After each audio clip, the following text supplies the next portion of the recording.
everyone. Welcome to the ARK Talkies, the Anjana Kumar show, where you and we get to be the inspiration and the change maker. I am your host, Anjana Kumar, and today we're talking about a very relevant topic on how to de-stress.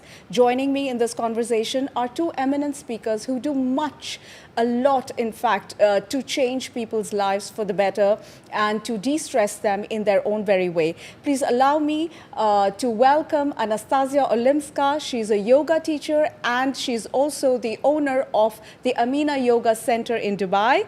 Also joining us is Nela, who is founder of Drops of Wellness, and she's also a conscious facilitator. How cool is that title?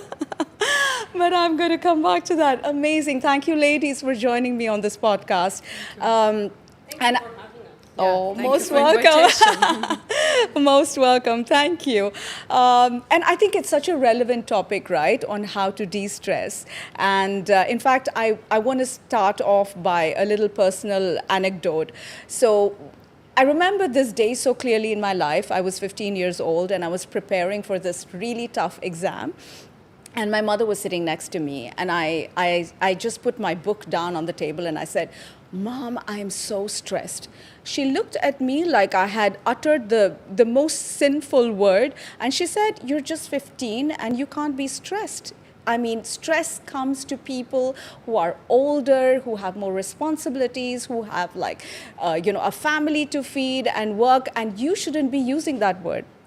Fast forward that, I'm a mother of two adult kids, and, well, not kids anymore, but yes, they're two adults. And I know that in their school and when they were studying, the word stress was so freely used. And despite me telling them about my mother's anecdote, they refused. I mean, they just lived in a world, I feel, where stress was just around them. And I think as the generation today, thanks to all the technological advancement that we see, the fast-paced life, it is difficult for today's generation perhaps to catch up with all of that, and that is perhaps leading to stress. So please tell me, Anastasia, what is stress? Stress is a big state of worry. Usually we feel the tension which is caused by any situation, and it creates a vibration which goes first to our mind, and that's why we have the problem with the body. Stress is a very dangerous thing, actually, because it tackles the mind first, because of the vibration of the stress is very strong. Yeah. It creates a certain vibration in the mind, and then it goes directly to the body. So talking about stress now is vital, because if people want to improve their life, they have to reduce the stress or to fight it, if we can say so. Yeah, and the age of stress is actually decreasing. So we can say that even the kids can be under stress nowadays, unfortunately. Absolutely. In fact, quoting the World Health Organization, it says stress can be defined as a state of worry or mental tension caused by a difficult situation. Stress is a natural human response that prompts us to address challenges and threats in our lives. So, which means that with the increasing stress, the generation today are not able to cope up with the challenges, perhaps, thanks to the fast-paced life. So, Nela, please give us your view on like the stress and the world that we live in today. Stress is everywhere. Stress is in every part of our lives. But the main thing that we need to know is how to handle this stress. Because we have an environment full of technology, we have an environment full of activities, and this is all causing the overstress. I was going to say it in Spanish, I'm so sorry. So this overstress give you like this sensation of being tight, and it's giving you the lack of sleep, the lack of good nutrients in your body. It's giving you also, as adults, we can feel it in our skin, we can feel it in our eyes, we can feel it everywhere. And you were saying with the children, with the teenagers, stress is everywhere in school, because they want to be the first ones or they want to be the amazing people. The only thing that we need to find out is where is the stress coming from. If it's something external that you can change, that you can manage, or it's something that is completely out of your control. And I remember you were saying your anecdotes. I remember 2 years ago, we were at the end of the COVID phase, and I went to Mexico to take out some papers for a company that I was going to close over there. It was very stressful because the guy was asking and asking and asking a lot of things. It's like, oh my God, I don't know if I have everything. Even though I prepare everything, it's like, oh, I have here. He was being stressed because of the environment over there.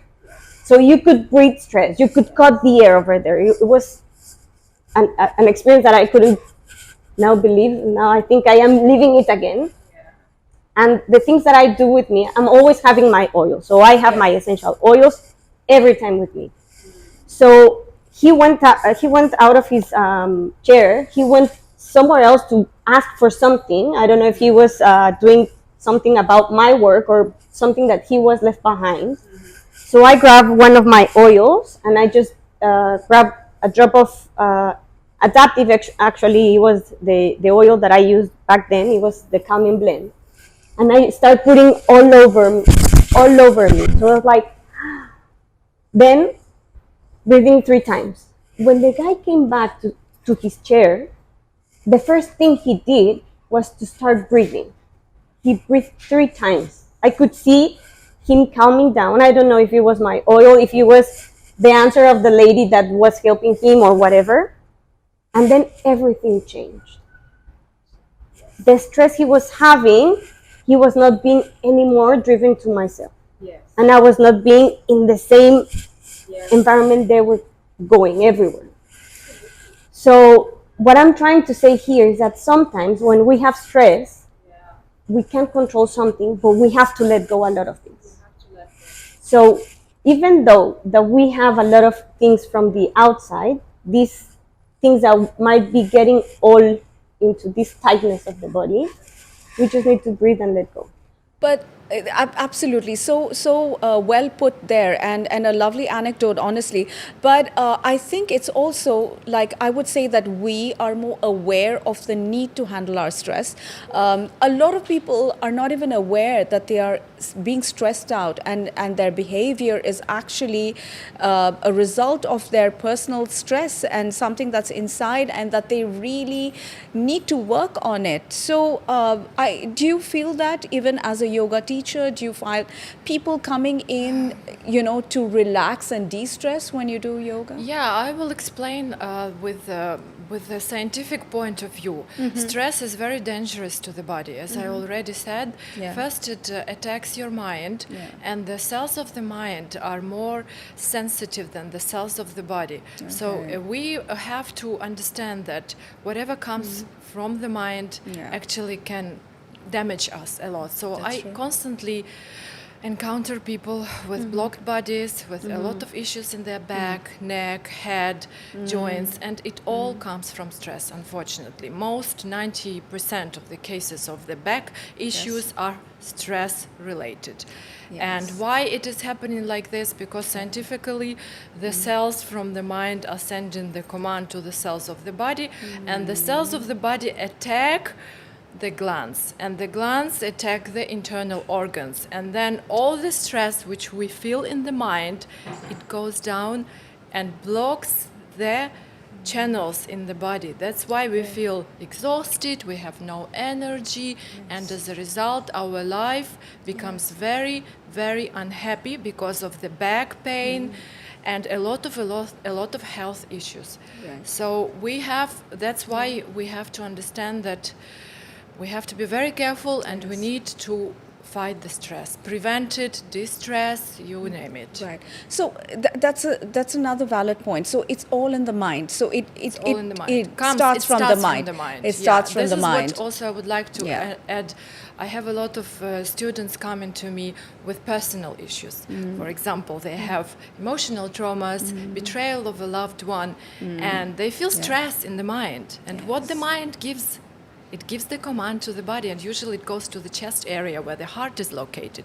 And we have this compression, we have, the pain in the chest, and people have kyphosis, they walk like this, then the neck stops functioning, and getting the oxygen and blood going to your mind. So this is all coming from stress again.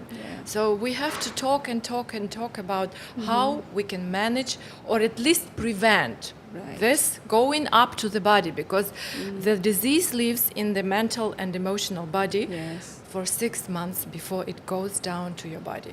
So we have actually time given us not to be at least physically sick. Absolutely. You know? Wow. So it's a 6-month time frame 6 that months. is there. It's according to Ayurvedic science, which is very, very old. You know, it came before all the religions. So we can't actually argue that it might be wrong. Because we have 7 bodies. Aside our physical, we have other bodies. It's like a long story, but the closest ones are mental and emotional bodies. And mental body is related directly to the mind. And of course, each stress gives us sickness in future. And stress has no past, no present, and no future. It's constant. It's constant. Exactly. Wow. It's constant. So I guess the biggest challenge for us, and this is one of the constant challenges, would be handling stress. Exactly. Because stress is constant, so we have to constantly find ways it's and never means ending. to de-stress. I would say that stress is probably a natural process for our bodies, since our ancestors were looking for food, you know. So they experienced stress from the prehistoric times, and our planet has been at least 5 billion years. So it means our ancestors were under stress, but they were under stress once in a while when they were hunting for food, protecting their tribe. But now we feel stress every other hour, or maybe even half an hour. When you drive in a car, when you are talking to your family, friends, or employees, colleagues, you experience constant stress. You open social media, you look at Instagram news feed, you feel stress, wars, you know, negative thinking. We have to do something with that. Absolutely, absolutely. In fact, now that we have really figured out that stress is so constant, Nela, do you also feel like when you have people coming to you that sometimes they're not even aware, right?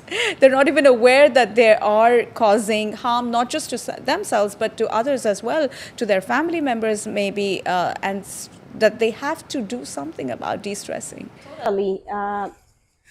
Stress, it's something that it's protecting us from what we don't know. So it's like this shell that it's not letting us go out and see other things in the world, I would say. So once we come and make consciousness of what we're thinking, of what we're feeling, and how we're living, the stress will be looking differently. But there are a lot of people that they're not aware about the stress they're having, the amount of stress they're having, and from where they're having it. That's the thing. As you said, stress is in our mind. So I would say it's an illusion. So it can be there or it cannot be there. The thing is that stress is in the mind, but it's also affecting all the cells in our body. All the cells. And once you have a pain, okay, it will take you time to get rid of the pain. But if you start with the mind, as you said, and start changing the point of view you're looking at, the stress will be getting away or changing perspective. A lot of people come to me and say, I don't live in stress. I am very happy. Okay, so tell me about your lifestyle and anything. Oh, I was diagnosed with a condition several years ago, and so what are you doing? Oh, I'm just going to the gym, or probably I'm drinking more water, or probably I'm trying to sleep more. Okay, but are you changing some of the habits? At what time you're looking the telephone? Instagram, it's like you open your eyes and it's there. You close your eyes, and before you close your eyes, it's there. So what are you looking at? This is amazing how when you get it into the control, because we can control that, it's like, okay, what can I do in the morning to change it? And before going to sleep, what can I do? Because everything is in our mind. You just said it. Everything is in our mind. Right. And if you're not aware about that stress, you will not be getting out of the comfort zone. Yeah. So I would say that stress will be part of your comfort zone. Once you are ready and once you're willing to change that, your comfort zone will be opening. Yes, probably you will be having a little fears to face there.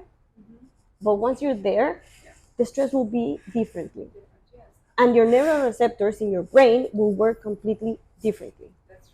That's true. Talking about like factors that affect. So sometimes people are also born with certain, how should I say, conditions which they may not even be aware of, and that causes stress. So I think also I feel that families and individuals should be aware of their existence, their being.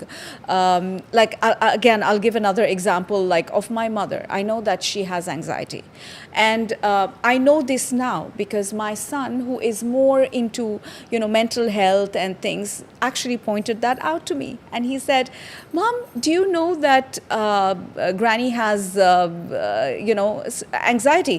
I said, "No, come on, that's not true. But look at the way she behaves, like the way, because my mom, I know she doesn't admit it, and she tells me that I shouldn't be stressed, but she herself is stressed out when it comes to others, like her loved ones, for example. Like when it comes to her, she's very strong, but when it comes to others, she's very like stressed out."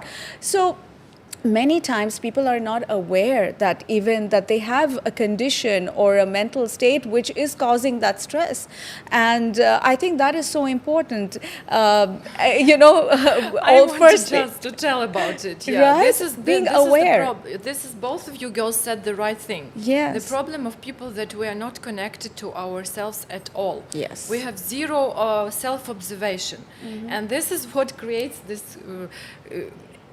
A huge impact of the stress on our mind, because Yes. everything we see is actually an illusion. I think everybody Yes. knows that it is called Maya. Maya. Yeah, and, Yeah. including the stress and including what our mind produces. Yeah. So when the mind gets the command of stress from the outside, it immediately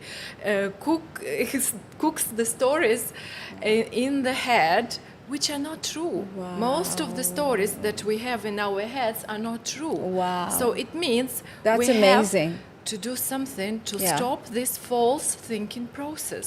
Right. Which is also caused by illusionary stress and illusionary external factor. Right. So that's, we again coming back to yoga and meditation. That's right. That's like a huge story. it's a different thing altogether. It's a long story, yeah. But that's the thing. What are you paying attention in your life? Yes. What are the activities? What are the factors? What are the emotions? What are the thoughts that you're paying attention to? Yeah. Yes. Are they, I would not say the good or the bad, because Yeah. we would not put a sticker on it. Yeah. But what are you putting your focus on Yeah. every day? Yes. So that will make it Yes. the illusion of being under stress or Yeah. stress. Yeah. Yeah, but it's easy to say, but how How? to do it? This is, we all know it's from everywhere. You Yeah. open all social media, they tell you how to live. Yes. And we all know, the psychotherapists tell you, the mothers, I don't know, the news. Yes. But then how to apply it in a real life? Absolutely. That's the thing. In fact, I would like to take this one step ahead. Like, for example, I would love for my children to do meditation. Yeah. And I know that they need it. But they're adults. I can't take them. Whether chakra healing or any other, symbol healing, I would love for them to do it, because I don't think that anybody should wait for a physical condition to crop up to de-stress and to work on their mind and body, but they should do it as a daily routine, as part of their lifestyle. So while my kids, I know they do a lot of physical workouts and things like that, but the mind is not, Trained. is not trained. So how do you do that? And I'm sure, in your professions also you find people where you see that they do need, like, to meditate and de-stress, but they're not open for it or sensitive enough, to accept it. Yeah. So how do you deal with that? How do we deal with this? But unfortunately, 90% of people nowadays have unstable mind. But Right. this is not our fault. I would say this is the new dimension of which we stepped in. And it's totally normal to have a flickering mind now. You know, if you notice around me, so many people tell you, okay, let's meet, and then they cancel, then they, you know, postpone the time, and then they don't know what they want. Why? Yes. Because the mind is unstable. That's true. And here we are coming to the point how we can make a mind stable Yes. and at least calm. Only Yes. through meditation. Yes. This is the only Absolutely. and only way which can lead us to a Yes. more or less harmonious existence. Absolutely. And as you said it the right way, in my opinion, there should be a huge campaign in schools and universities where the in meditation classes should be introduced as physical activity classes, any extracurricular Absolutely. activity. It should be like at least 50 minutes of meditation, Yes. starting from the age of 14. Exactly. I would say even younger.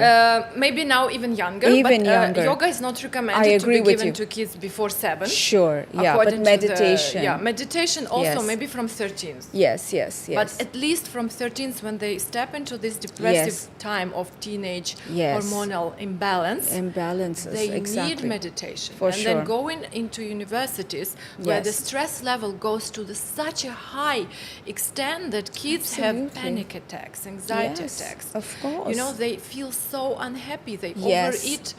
Yes. What is happening with their mind? So they go Yes. into different destructive Yes. activities. So it's Sure. a serious issue of the whole generation nowadays. Sure. So it should be really like introduced into the curriculum even. Absolutely. I love this point because, and I think that meditation especially should become like part of the curriculum. Exactly. It's not religiously related issue, you know. No, it's pure not. Like even science. as young as 10 years old, I think, because that's 10, when... I wouldn't say. I have kids so- here. I think for younger kids, what they do in schools, they have these mindfulness moments. So they have like 5 to 10 minutes, and they do some drawing, and they do. I forgot the name. I think it's like doodling, that you just do lines, and at the end you do a drawing with it, and it helps a lot with the kids. It helps, but then again, like when they're too young, it's of no use. Like, you know. It is. I have twins of 8-year-old and a Yeah, girl for of 5 10, minutes so you can calm him down. For 5 yes, minutes. and those Yeah. 5 minutes can make a big difference. Yeah. Because you can see in 8 years old or younger that they're eating their nails, biting the nails. Oh, yes. And it's part of this anxiety. Already. And this, of course. Yes. And this anxiety is coming from the video games. It's coming from the social media. That, okay, we can say the kids are not allowed to have iPhones or whatever. But let's be real. The realistic thing is that they have the access. You cannot prevent, yeah. And every time that you say you cannot do it, don't, that it's forbidden, it's like not doing it right. Because they know it's forbidden, so they will look for it. So do Your children, for example, have a phone? Like, do they carry a phone? Do they have their own phone? They don't. They don't. Have one of my phones that it's from Mexico, but it doesn't have a line. Yeah. So Because I remember giving my kids like a phone when they were 12. So, you know, imagine giving a child 12.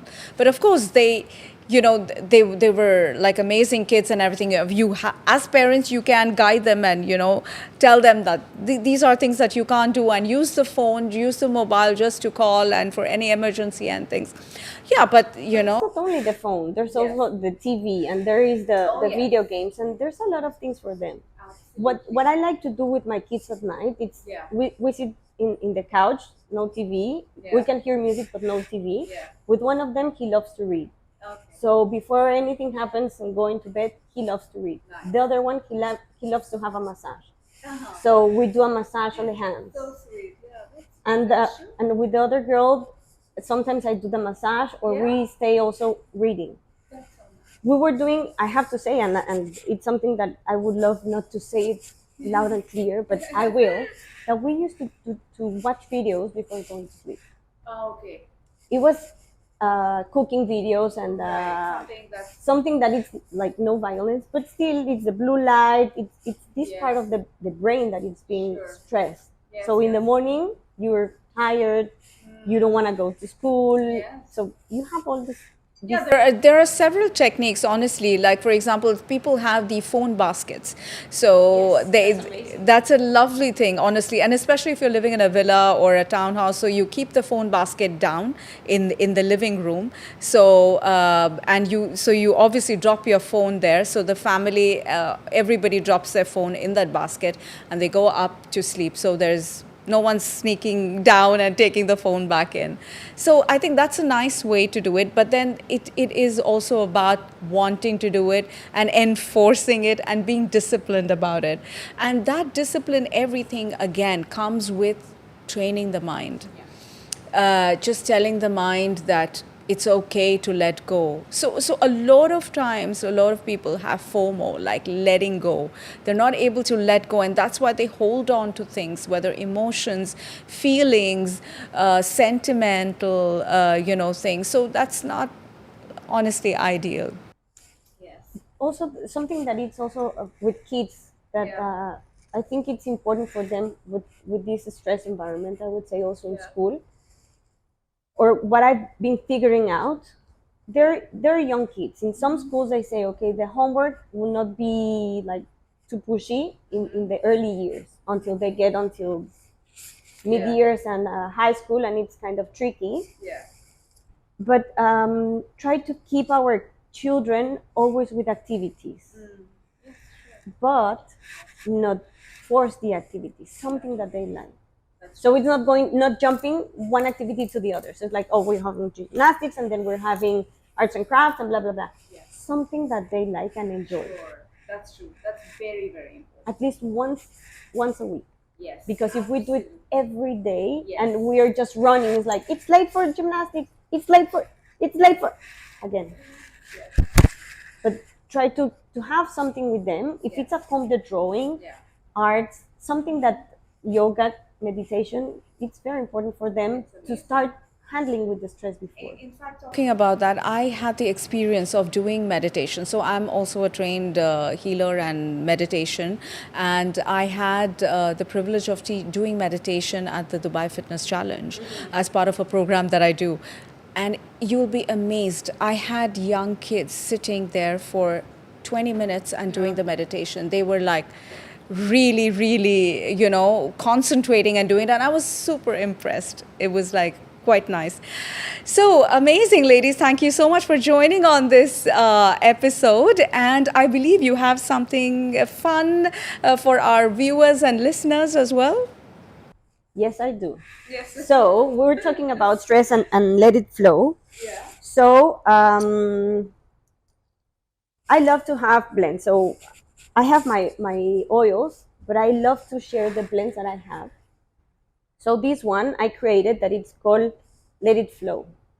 So I don't know how we can give one to our listeners. Sure. So they can have the experience of this Let It Flow. It's created with lavender, lemongrass, and cypress.